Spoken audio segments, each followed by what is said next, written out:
رسوله الكريم أما بعد أعوذ بالله من الشيطان الرجيم بسم الله الرحمن الرحيم رب اشرح لي صدري ويسر لي أمري واحلل عقدة من لساني يفقهوا قولي. خير إن شاء الله. If you all can hear me, let me hold it in my hand, inshallah. نحمده ونصلي على رسوله الكريم. الحمد لله. نحمده ونصلي على رسوله الكريم. الحمد لله وكفى وسلام على عباده الذين اصطفى أما بعد. فأعوذ بالله من الشيطان الرجيم بسم الله الرحمن الرحيم. ظهر الفساد في البر والبحر بما كسبت أيدي الناس ليذيقهم بعض الذي يعملون لعلهم يرجعون. صدق الله العظيم. I do want to make sure that everybody could hear me loud and clear. If sisters can hear me also, alhamdulillah, jazakallah khair. It is important, we take time from our busy life to be here, and if the mic is not right, it's a total disservice to the khatib and more importantly to the community. All the time and efforts that we put into with the small things like this can be total waste. And I say this in a very good spirit. We have a beautiful masjid here, mashallah, a lot of good history and contribution. This is one area, if we can just put some more efforts in this, inshallah, it can be very easy and simple. I'll do my best, inshallah, to communicate effectively. Topics that I wanted to talk about is that, before Allah, I've been blessed to travel recently across the Muslim world multiple times, soon after the pandemic season, and I have had an opportunity to meet with the Muslim leadership across the globe, concerned individuals, and the challenges that the Muslim community are facing throughout the world. And when I talk about Muslim community, it wasn't only Muslim community, minorities in different countries, including Muslims, were suffering. So Muslims are responsible to voice their concern because it was the teachings of their beloved Prophet Muhammad sallallahu alaihi wasallam to raise voice against the oppressed, for the sake of oppressed. Oppressors are to be singled out, and this is what Rasul alayhi salatu wasalam stood, not only for Muslims, even in Mecca, when non-Muslims were being wronged, he was the first one to stand up for their rights. And there are numerous ahadiths that we look into. And by doing this, he has set a beautiful example for us. If we were to claim to follow in his footsteps, we have a similar duty to do that till the day of judgment. So wherever anybody is being wronged, Muslims have a religious duty to stand up for them. And when Muslims left this beautiful tradition of Prophet Muhammad sallallahu alaihi wasallam, while minorities were suffering silently, now that same flood has taken over the Muslim minorities as well. And that this has got to change. And this is very evident when we let go of one sunnah of Rasulullah sallallahu alaihi wasallam, we suffer greatly from that. So we need to really adopt the sunnah of Rasulullah sallallahu alaihi wasallam and his life as a complete way of life. When we begin to cherry pick, or when we become comfortable in our own surroundings, that's when the problem really arises, where Rasulullah sallallahu alaihi wasallam have defined and explained the ummah as one body. When one part of the body hurts, the rest of the body suffers and feels it. That wasn't the case with us in the recent years, was it? And thus, the community of the ummah throughout the world have continued to suffer. And the consequences are such that those atrocities has been systematically planned and being executed to the degree that even if you were to try to change that, by the time we wake up to the reality and do something about it, millions would have already suffered. This is the calculation. To give you a little example, we have seen Rohingya Muslims. We've seen Syria crisis. We've seen Uyghur Muslims suffering. We continue to witness, though being silent, for the Yemeni Muslims. And while all this was going on, there was a nation where at least 1/6 of the world population resides in, The population of this nation is over 1 billion, have claimed openly, repeatedly throughout the years that they would like to make yet another Burma in that country. They will make another Syria in the country. These are the statements and the government officials who are openly claiming to do this. And world remains silent. And when I talk about world, I'm talking about people like you and me. Did not even do much. We certainly cannot even expect anything from the Muslim leadership, as they were not leaders, they were leaders rather. So even when the little talks here and there, when we talked, we did understood, but what we could do, it was not enough to stop that. And now that is becoming a reality over there, where they're openly, systematically, not discriminating. Now the word discriminating has gotten very well recognized as a bad word. So what they're doing, they became very smart. They do not discriminate, they deprive people. They deprive them of all rights, opportunity, situation and environment where they can be heard. They become so smart. They do what they want to do and get by without anybody having any opportunity to report that. And if anybody dare do that, then they go after that person and single that out and remove them. And the signs of this, you don't have to look any further than the historical situation that's been going on in Palestine. Palestine was there, but it was not enough for us to wake up to the reality. We've seen Burma, we've seen Syria, Yemen, Uyghur, now that country that I've been talking about, without taking the name, and I'm sure you all understood which country I'm talking about. It's not far from us. We are part and parcel of that nation, where people openly talk about these things. The time has come that we, even in America, cannot even openly discuss this. Though we enjoy great freedom. And I would like for us to understand our position, understand the great opportunity that we Muslim Americans have in this great nation of ours. And I say this, yes, without any reservation, great nation of ours. We are American by choice. We chose America as our home country. We handpicked. We decided to come and contribute and raise our children. And we have become one of the best citizens of this nation, who contributed in many positive ways to this nation and its contribution. When we take very little back from this nation, we give a lot more in return. By paying taxes, by being law-abiding citizens, by being contributing both in academia and in healthcare. And very recently, we have become aware of political arena, and now we are also looking to contribute in this area. And we are able to do this because we by far are the group of individuals who are blessed with the concern for humanity at large. We've moved into the neighborhoods where the police department would be scared to go.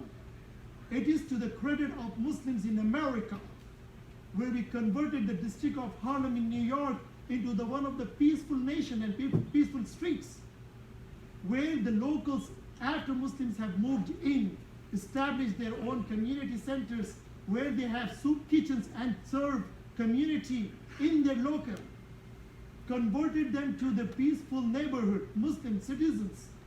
They themselves put right underneath the signs of the streets, the no drug zone, where the government have tried their best to make that area drug-free and crime-free. They did not succeed in spite of having spent millions of dollars and losing many lives of the officers. They did not achieve those results, but Muslim Americans were able to bring that into reality. Why? Because while others failed, we succeeded only because we follow on the manhaj of Sayyidina Habibuna Muhammad Rasulullah sallallahu alayhi wa sallam. Allah called him Huwa rahmatul lil alameen wa ma arsalnaka illa Rahmatul lil Alameen. He was sent as a mercy to the mankind, to the universe.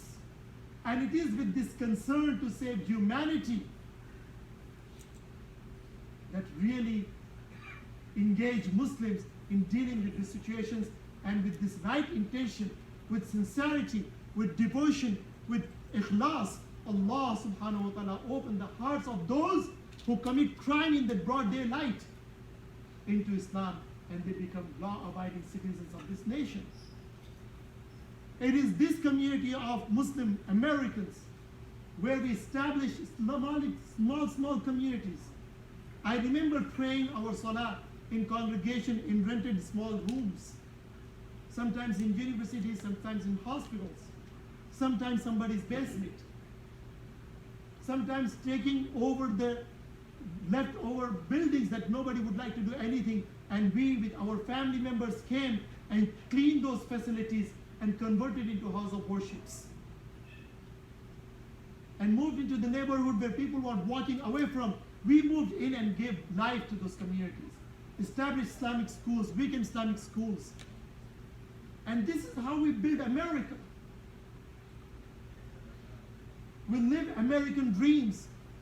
We gave America American citizens in form of the newborn new generations who aspire to make America better. People don't talk about our contribution to this nation. And it is important that we talk about what we are really bringing to America before we can expect others to appreciate who we really are and what we really did. So when people point at us, you came and we took over, we didn't. We came and we contributed. We had choice to go other places, but we chose America. And therefore, the beauty of America and the freedom that this country has to offer, we embrace and we celebrate, and we will do whatever it takes to protect. And we loved it so much that we are not selfish to keep this beauty to ourselves. We want the rest of the world to enjoy this beauty as well. That is why Muslim Americans' hearts aches when minorities in rest of the world suffer. Therefore, it is important for Muslim Americans to understand what is happening to the rest of the world and how minorities are being abused and prosecuted only because of their faith. While we enjoy the freedom of religion, we want rest of the world to offer the same thing to the minorities in their countries. And having said this, my beloved, it is not right as a believers just to enjoy and feel comfortable in our own skin and in our own country, in our communities and society, and while we don't care for the rest of the world. It is a religious duty and obligation to understand what is going on. As we are the ummah of a man whose heart aches for the rest of the humanity and who was sent for the universe as mercy. With this, having traveled across the globe, I wanted to convey the message of Muslims and minorities alike who are suffering. They understand and see the power of Americans. When America feels the pain, it really makes the difference in the life of those victims. Oppressors have to think twice before they extend their arm. Dictators would be put in their limits if they don't adhere to the warnings that America gives. But America only wakes up to the reality when it is brought to her attention. And when America knows what is going on and it needs to understand, it wastes no moment. Media talks the same language. Billions of dollars are being sanctioned to this in a heartbeat from our taxpayer money, which is all good. That's what America stands for human rights. And we don't have to look any further than Ukraine. How media continuously talks about how media echoes for each and every single thing that happens over there as if it is happening in our own backyard.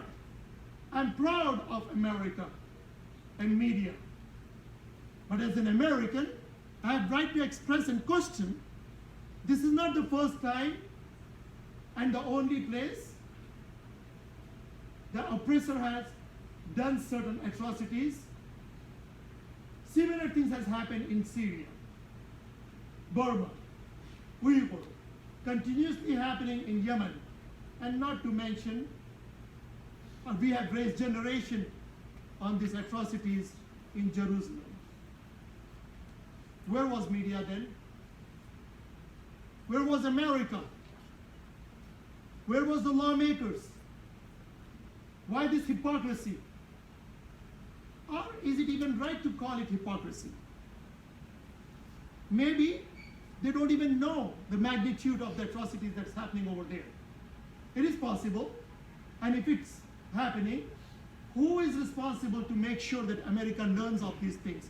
Now that we know America has a heart, now that we know America aches, now that we know America is very passionate, America wants to do something about it, and we know what America is capable of doing.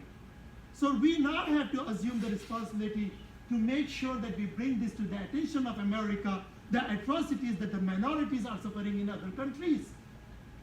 Therefore, Muslim Americans have to understand and realize their responsibilities and due diligence in this regard, informing their government officials of the atrocities that's going.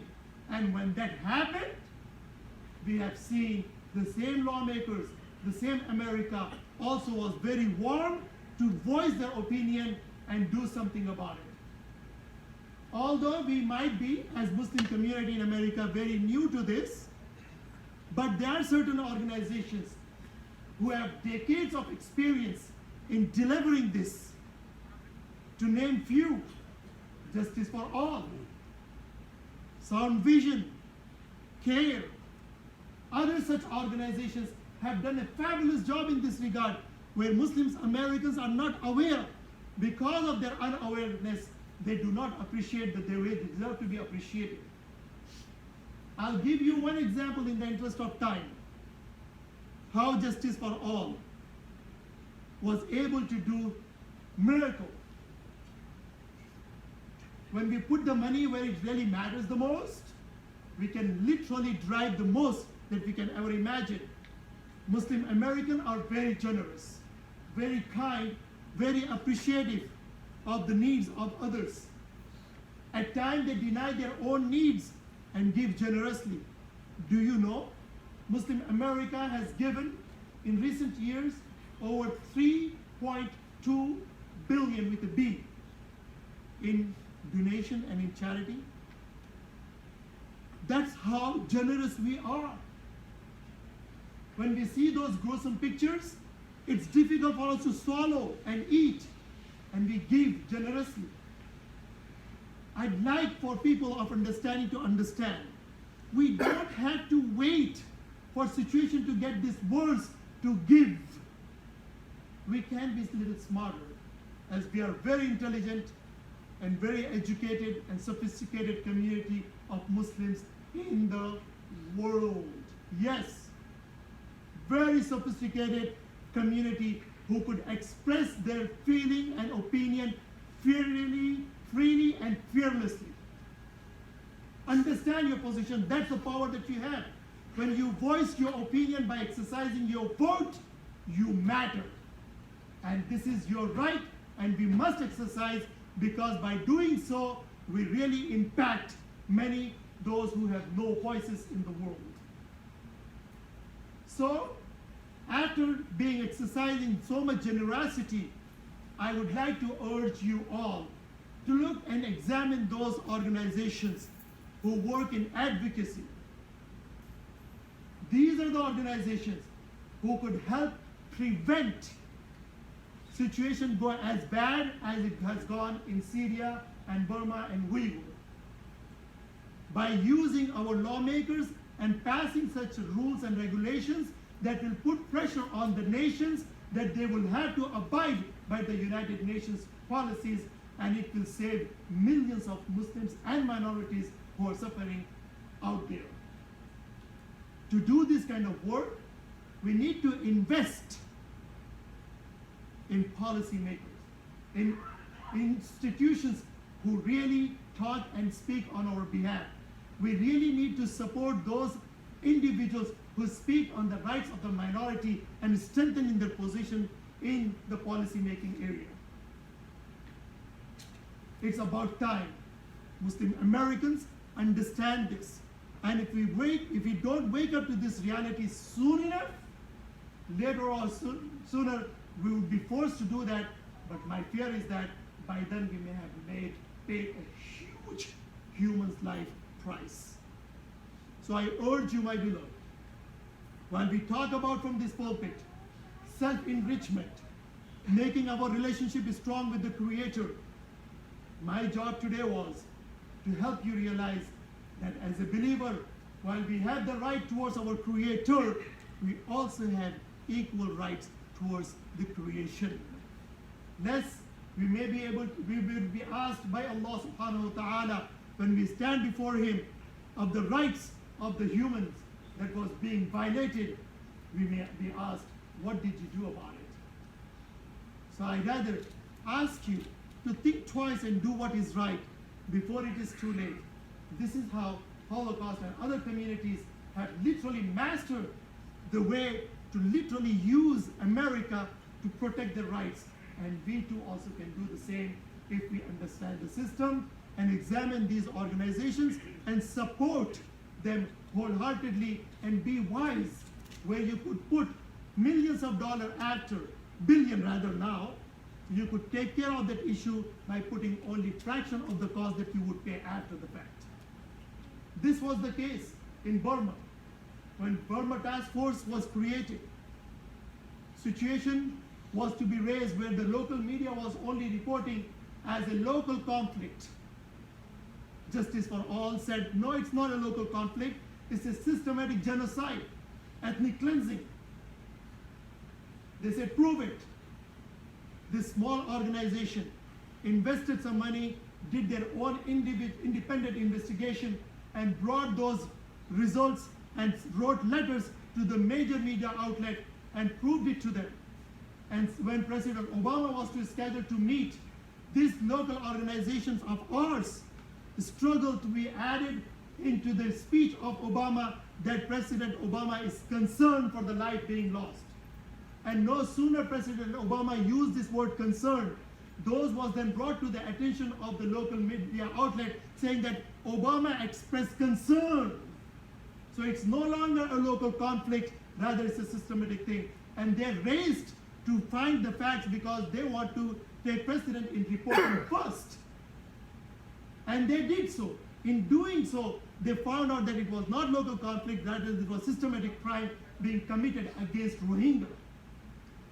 We worked hard in Justice for All in Sound Vision to make this issue a bigger issue that required money from the like-minded people, where Muslims would not open up their wallets until they see gruesome pictures, but there were some intelligent, serious Muslim donors who gave donations through which this was able to be done. And we raised the issue to the point that America has the bill that was submitted and they voted to pass, and it was passed when President Trump was in office, where majority was Republican, where $340 million were allotted for the Rohingya. It was highly impossible for us to raise that much money, but the pool of money that's sitting over there, when you raise the issue to the level, in reality, by following the State Department's rules and regulations, we can then tap onto that amount of money that's sitting out there to be used for that.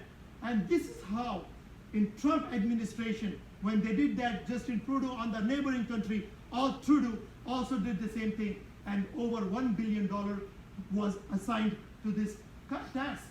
We were able to do this with the fraction of the money of the Muslims where it was used in the right direction. I came all the way from Indiana on the invitation of a brother who are very persistent, asking me, Imam, please come and give time. I love the fact that he was very persistent and asked me to come and pray for him in Haram-e-Sharifan and for our community of yours. Because I came here on the welcoming Ramadan as well. That's when I became very fond of you. And I felt very content to pour my heart out without any reservation, because I know this community has the people who carry head on the shoulder and people of understanding. Therefore, I wanted you all to know the reality, understand, and be very proactive in this matter, and support those institutions and organizations, and support, more importantly, by coming to Allah subhanahu wa ta'ala, praying 2 rak'ah, in sajda, making dua, begging Allah subhanahu wa ta'ala to relieve Muslims and minorities from this oppression and atrocities that they're going through, and to bless us to be of service for the humanity at large. And by being the best citizen of this nation, we can be the best Muslim that will benefit the humanity at large. May Allah subhanahu wa ta'ala give us tawfiq to practice Islam in our daily life. Allahumma ansur al-Islam wal muslimin fi kulli makan.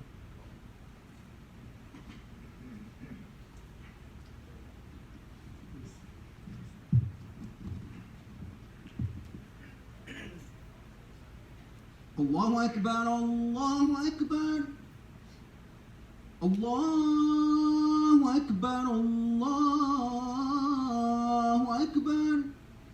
Ashhadu an la ilaha illallah. Ashhadu an la ilaha illallah. Ashhadu anna Muhammadan Rasulullah. أشهد أن محمد رسول الله. حي على الصلاة، حي على الصلاة، حي على الفلاح، حي على الفلاح. الله أكبر، الله أكبر. لا إله إلا الله.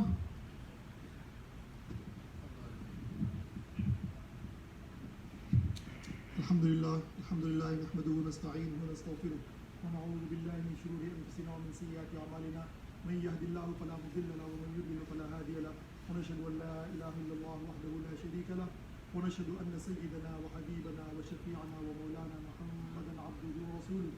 قال الله سبحانه وتعالى في القرآن المجيد بعد أعوذ بالله من الشيطان الرجيم بسم الله الرحمن الرحيم يا أيها الذين آمنوا اتقوا الله حق تقاته ولا تموتن إلا وأنتم مسلمون.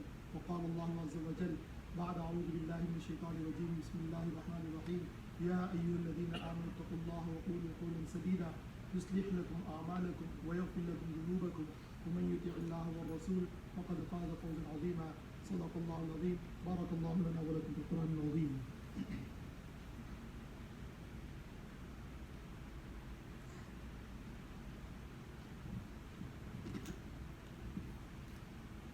الحمد لله نحمده ونستعينه ونستغفره ونعوذ بالله من شرور أنفسنا ومن سيئات أعمالنا. من يهد الله فلا مضل له ومن يضلل فلا هادي له. ونشهد أن لا إله إلا الله وحده لا شريك له. ونشهد أن سيدنا وحبيبنا وشفيعنا مولانا محمدا عبده ورسوله. قال الله سبحانه وتعالى في القرآن المجيد بعد أعوذ بالله من الشيطان الرجيم بسم الله الرحمن الرحيم إن الله وملائكته يصلون على النبي يا أيها الذين آمنوا صلوا عليه وسلموا تسليما. اللهم صل على سيدنا وحبيبنا وشفيعنا مولانا محمدا عبده ورسوله. قال النبي صلى الله عليه وسلم إن خير الحديث كتاب الله وخير الهدي هدي محمد صلى الله عليه وسلم وشر الأمور محدثاتها وكل محدثة بدعة وكل بدعة ضلالة وكل ضلالة في النار والعياذ بالله. اللهم انصر الإسلام والمسلمين في كل مكان. اللهم انصر الإسلام والمسلمين في كل مكان. اللهم انصر الإسلام والمسلمين في كل مكان. اللهم حبب إلينا الإيمان وزينه في قلوبنا وكره إلينا الكفر والفسوق والعصيان واجعلنا من الراشدين واجعلنا من الصالحين واجعلنا من التوابين. لا إله إلا أنت سبحانك إنا كنا من الظالمين. اللهم آت أنفسنا تقواها وزكيها أنت خير من زكاها أنت وليها ومولاها. اللهم إنا نسألك سلامة في الدين وعافية في الجسد وزيادة في العلم والهدى وبركة في الرزق وصحة في العقل. إلهي إلهنا توبة قبل الموت وراحة عند الموت والعفو عند الحساب والفوز بالجنة والنجاة من النار برحمتك يا أرحم الراحمين. اللهم إنا نسألك من خير ما سألك منه نبيك محمد صلى الله عليه وسلم، ونعوذ بك من شر ما استعاذك منه نبيك محمد صلى الله عليه وسلم، وأنت المستعان وعليك البلاغ، ولا حول ولا قوة إلا بالله. سبحان ربك رب العزة عما يصفون، وسلام على المرسلين، والحمد لله رب العالمين. أقم الصلاة.